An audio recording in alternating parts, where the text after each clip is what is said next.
Баршаңызға қайырлы күн. Бүгін сіздермен тез әрі жұмсақ, дәмді болып пісетін шоколадты пирог дайындайтын боламыз. Қажетті заттар төменде көрсетілген. Ол үшін бізге таза құрғақ ыдысқа қант пен жұмыртқаны салып, ақ көпіршік пайда болғанша миксерлеп араластырамыз.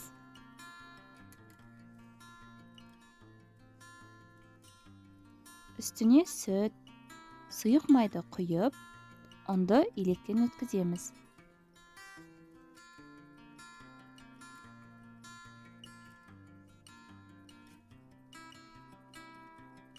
Кейін үстіне қопсытқыш пен какаоны салып, жақсылап араластырамыз.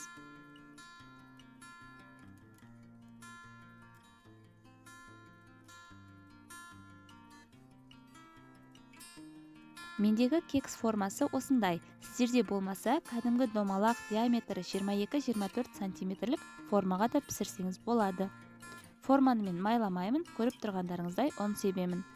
Шоколадты кексімізді қызып тұрған пешке 180 градусқа 25 минутқа пісіріп аламыз.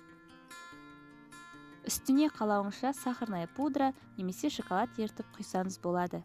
Үйдегі бар заттардан дайындалған шоколадты пирогымыз дайын болды. Менің каналыма тіркеліп, лайк басуды ұмытпаңыз. Ас болсын!